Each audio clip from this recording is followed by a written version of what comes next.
Kamala's trying to make a comeback, but Democrats just want her to go away yesterday. Well, Politico describing her new book as a score-settling, elbow-throwing, bridge-burning memoir. She even reveals what Biden said hours before she debated Trump that left her angry. According to The Guardian, Kamala says Joe called to tell her that multiple high-powered brokers were not going to back her because she'd been saying bad things about him. And then he started babbling about his own debate performances. I just couldn't understand why he would call me right now and make it all about himself, distracting me with worry about hostile power brokers in the biggest city and the most important state. Well, the Scorn Woman Act is not winning her any friends. David Axelrod telling Politico, if there's a political strategy here, it's a bad one. She's writing this book which is essentially a bunch of finger pointing and blaming others. Really, they need to move on. This whole chapter was a disaster for them.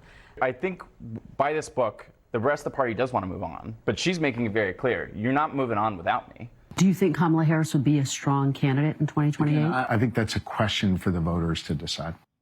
Oh, that's funny. Here to discuss, Ned Ryan, American Majority founder and CEO. All right, Ned, I love this. First of all, the book screams, you're not getting rid of me. So what is Kamala hoping to accomplish here? She's coming off as a very low IQ DE hire who knows that her future is really not in being the nominee, so she is going to burn everybody's house down.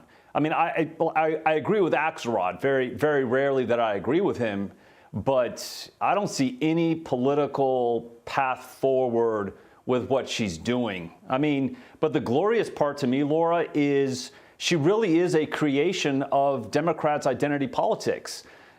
She was created because of her gender and her color, not because of any intelligence, merit, or real skill sets. And because of that, Democrats are now experiencing, they created her, now she's refusing to leave. And I couldn't love it more. I mean, they want her to go away, but listen, you guys bought the ticket, enjoy the ride. Well, I love, Ned, how they did get into some really important details in this book, which can't be overlooked, like what kind of dessert Kamala's staff had. Aides reportedly had to peel Madame President off celebratory cupcakes before serving them to crushed staffers, as Harris kept asking, my God, what will happen to our country?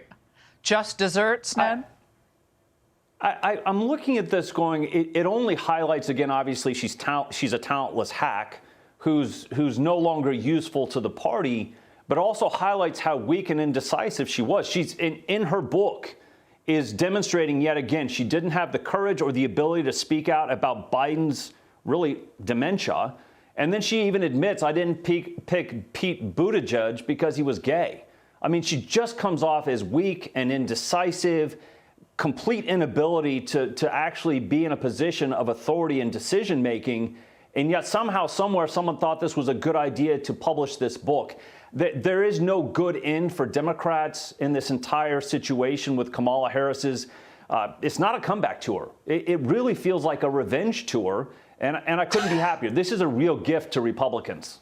Of course, if she were president, the whole presidency would be a revenge tour against America. Oh, my gosh. It would be horrific. Ned, this is such great analysis. Thank you very much. Hey, Sean Hannity here. Hey, click here to subscribe to Fox News YouTube page and catch our hottest interviews and most compelling analysis. You will not get it anywhere else.